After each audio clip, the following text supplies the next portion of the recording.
The first 2 episodes of the amazing digital circus turned out to be really high quality, and in this video we'll take a look at the making of the episodes and more, as well as discuss the various cursed scenes and more. I think it's a good idea to start with the process of making the first episode, and then go through the chronology of the releases. First, let's take a look at the process of creating Kane's movements. You will immediately notice how detailed our Kane is, even at this early stage, and you can see that when he moves, only his arm moves. I wondered for a long time why it was the hand, but if you look closely at even the first scene, it becomes clear that the emphasis of Kane's actions is on the hand. Even the next frame of our cutscene shows how much detail the writers put into that moment. Well, his head movements also make me laugh a lot.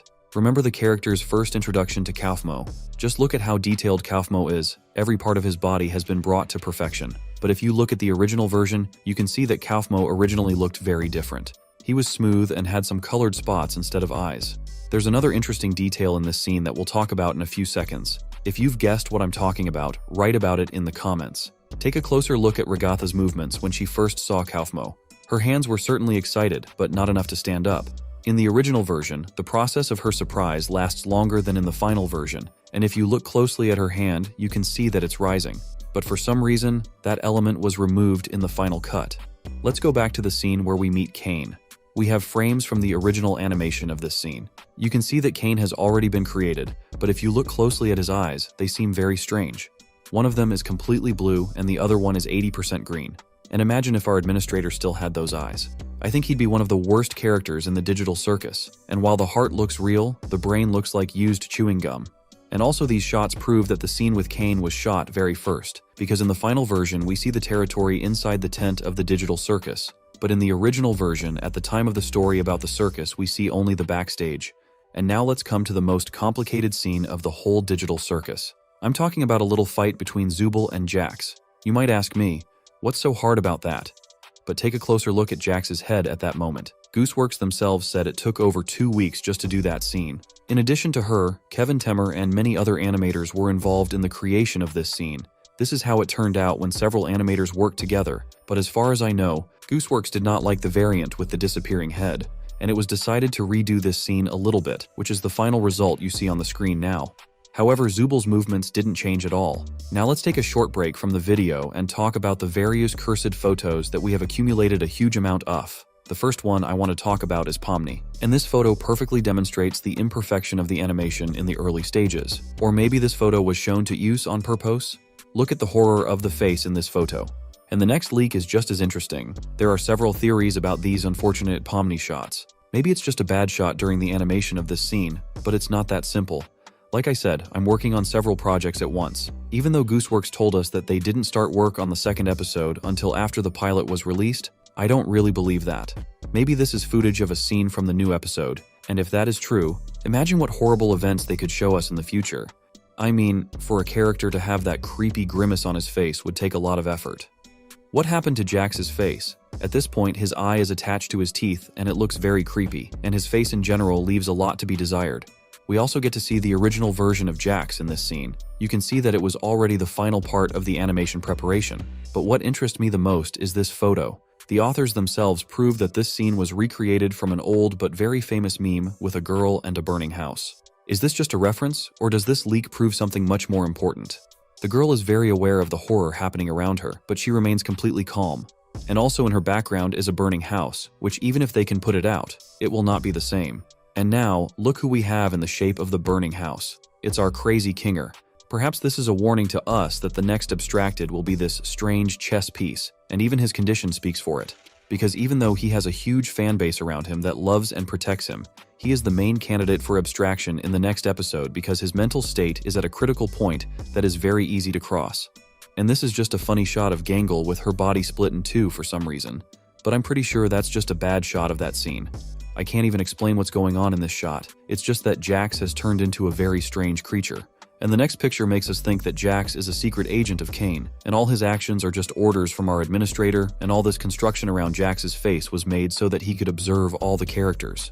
Of course it's a joke because you can see that all these strange shapes match the different elements of Jax's face and are just the original landmarks of the mouth, eyes, and everything else. Let's take a break from the photos and go into some very interesting details about some of the scenes. Probably the most frequent guest of this video is the welcome scene that introduces us to Kane and the circus in general. so I have footage from different angles of that scene. Welcome to the amazing digital circus!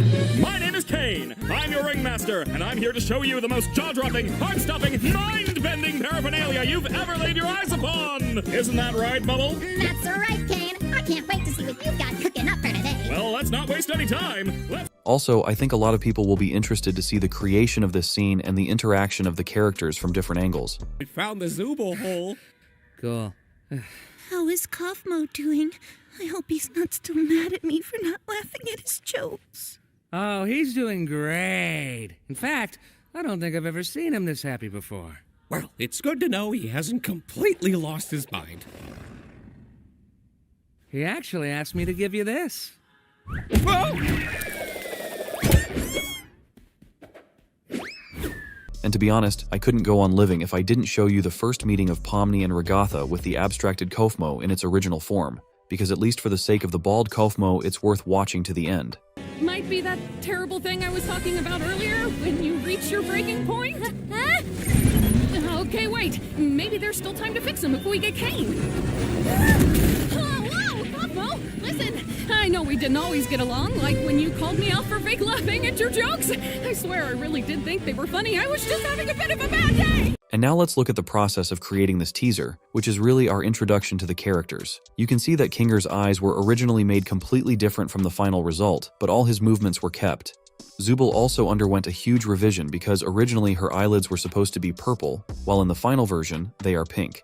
And of course, her body changed from metallic to a beautiful yellow color. We already talked about Kane's eyes, but look at the quality of Bubble.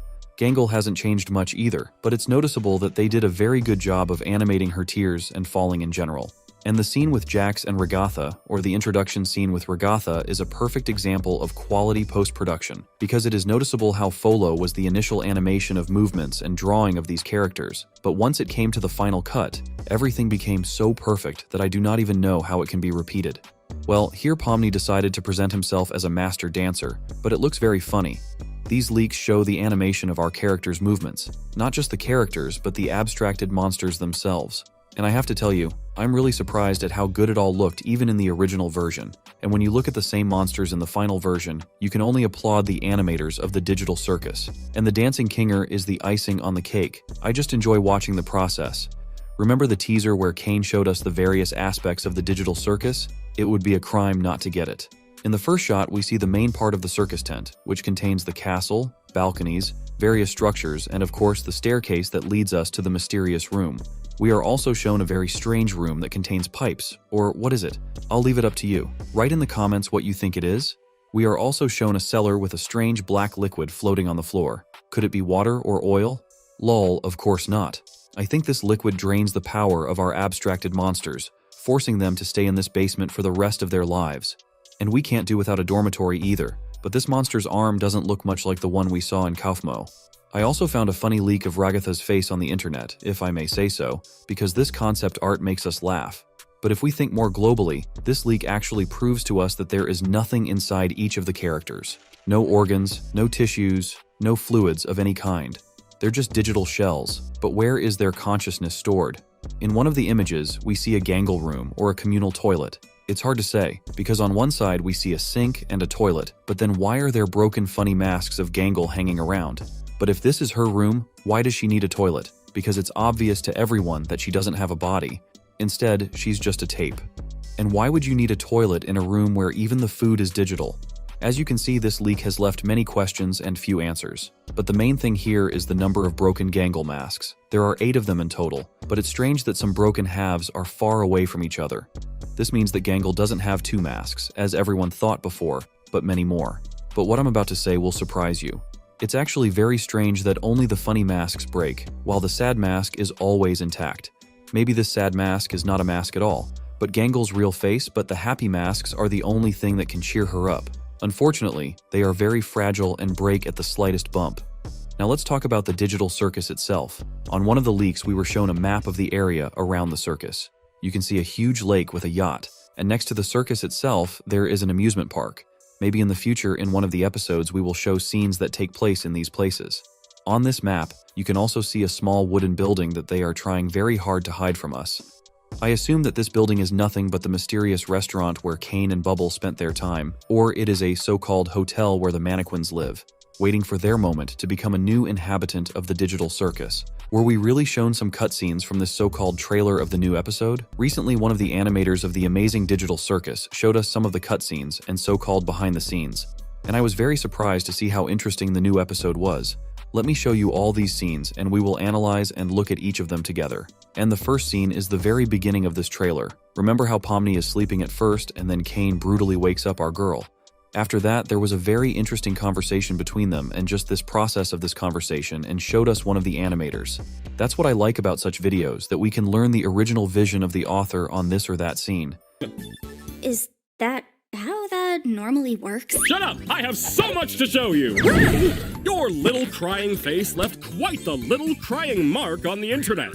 Even here, we can see that in the original version of the room, Pomni looked quite different than in the final scene. At least we don't see the curtains that partially cover Pomni's bed, and also originally it was supposed that Pomni would not have one big pillow, but several small ones. The trailer also showed a fragment that was an exact copy of a scene from the pilot episode. I have so much to show you! Your little... However, while in the trailer we see a perfect transition between locations, in the original version, the transition was supposed to be a full-fledged teleportation through the so-called wormhole. This scene reminds me very much of Pomni's journey through the void, and of course I can't help but mention the digital circus area, which just looks disgusting. But I have an assumption that this animator simply did not bother with the scenery, and focused more on the movements of the characters. Imagine if our The Amazing Digital Circus looked like Kevin Temmer's. But what I'm most interested in is where the digital circus tent went, and the beautiful meadow instead of the lake also fascinates me a lot. I'm not even talking about the completely eco-friendly amusement park, not a single mechanical part, just beautiful green plants. I think Greta Thunberg would be very happy. I've talked a lot about Kane's eyes in the original, and I have to admit that I still can't remember why they look so creepy. Another interesting fact is that Kane's costume is supposed to be yellow on the inside. Similarly, the scene we were shown after the presentation of the new characters, the sky in the background was supposed to look very dark, but in the end they decided to do it in the usual digital circus style. And did you pay attention to Kane's hat? In the final version, it looks with a red stripe, but in the process of creation, the authors assumed that the stripe will be blue. And to be honest, the final version looks 100 times better. Then we were shown the funniest scene of the whole trailer. I think you have already guessed that I am talking about the moment when Kane turns into a stuffed animal. I see. But it's not just our administrator that's interesting in this scene. Take a closer look at the digital circus tent. In addition to the main building, you can see some sort of small annex next to it. But for some reason, the creators decided to remove this building completely and put huge entrance doors in its place. Kane himself in his plush version looks very strange in the original version. Our Kevin looks as if he just took a PNG image and added it when creating the 3D animation and layered it on top of the main version of Kane. But luckily, in the process of creating the final version of the animation, plush Kane was slightly modified and now looks quite appropriate and cute. The great and powerful artificial pet Bubble. What surprised me was that he came right out of Pomni's mouth. How can we support the production of this cool new show? Great question, Pomni. All merch sales go right back into funding the show and allow us to do bigger and crazier things. Wowee! I'd become a pin if it meant getting sold to fund more wacky... And in the original scene, he looks too rough, if I may say so. Just compare the original and the final version. In the original version, Bubble represents some blue substance, while in the final version, Bubble looks like a real soap bubble. Look how beautifully his body shimmers in the sunlight. And then we see Kane. Nothing out of the ordinary happens, but it's important to note that I'm once again disturbed by his eyes. Of course they are not as creepy as before, but now they both have blue circles around them, even though we all know that one of Kane's eyes is green. I think this is just a later version of the trailer where a lot of details have been finalized. Not without commercials these days. And it's also in the trailer, and Kevin Temmer was responsible for that as well. I know you guys love your NPCs, but if I start losing track of who's a human and who's an NPC, who knows what could happen?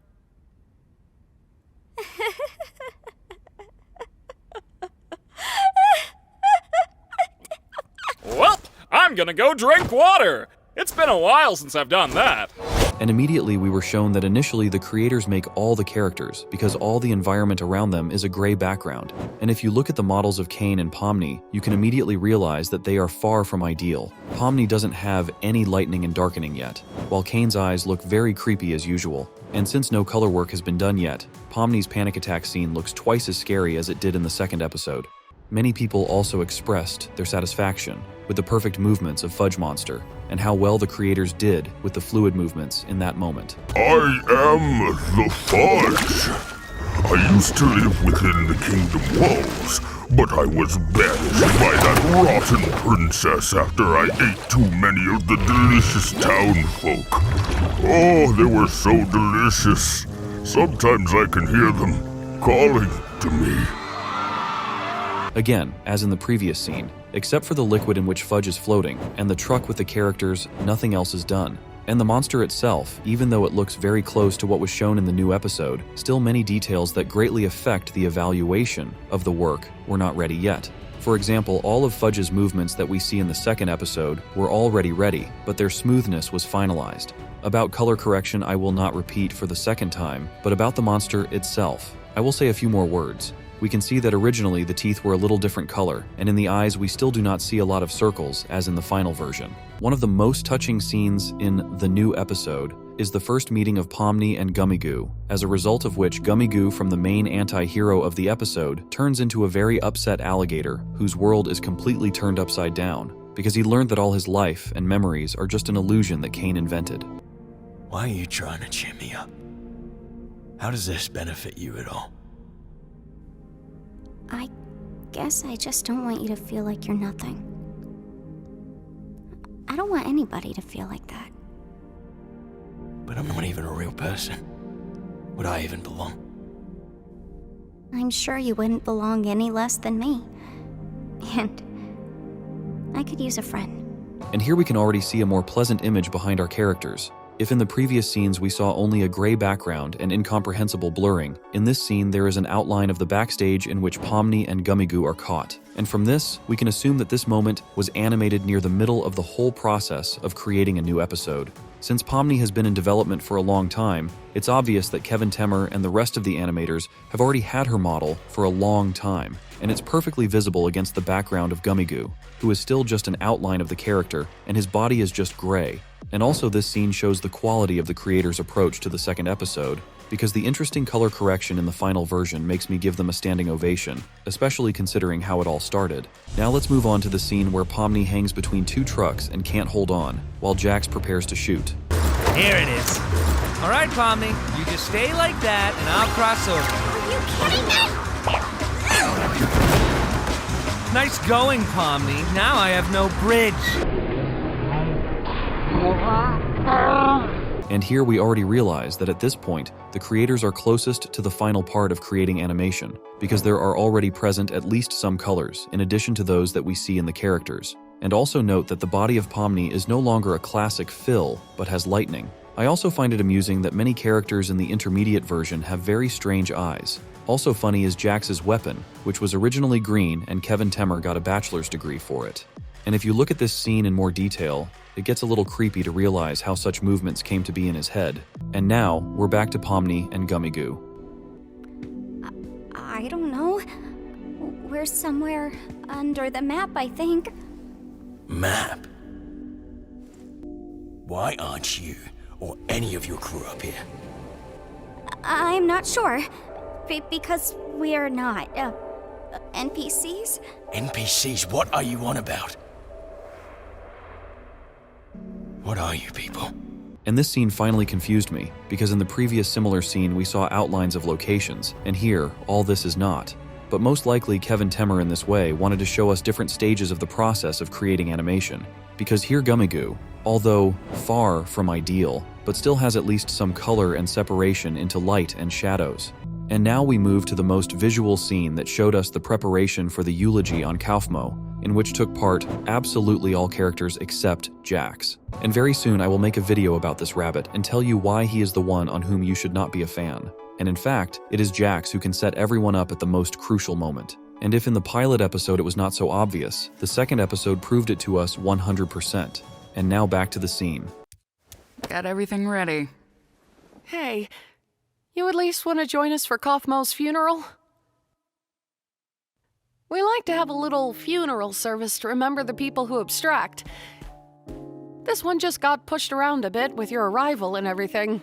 It's the least we can do to honor their memory. And the first thing to notice is that Ragatha's dress in the final version has a purple color, while the intermediate version shows us a blue dress. Also on the body and on one of Zubal's legs, we don't see the usual stripes, while Jax is paler than we are used to seeing him. Now let me show you a funny fragment where the animator decided to have fun and showed us how Max and Chad can dance.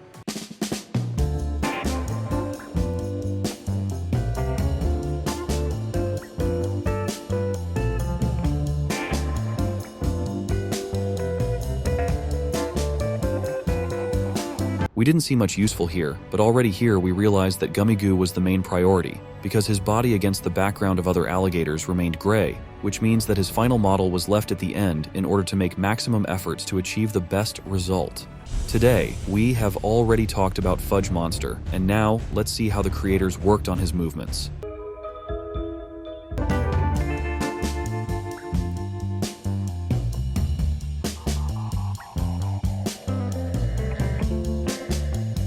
And already here the progress is obvious, but the most important thing I think is to show you how the other main NPCs of Candy Canyon Kingdom were created. I'll show you animations of their movements while walking and talking.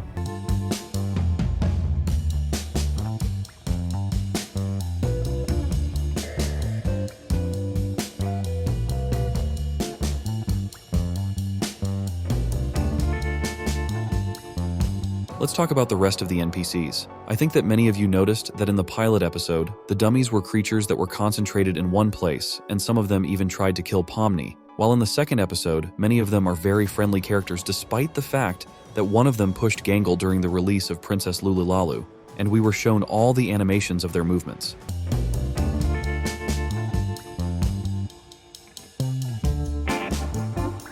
We realize that the animators have tried very hard to create even such minor characters as mannequins. Well, now it's time to show you the final part of my video, namely a huge number of cursed scenes that can make you smile.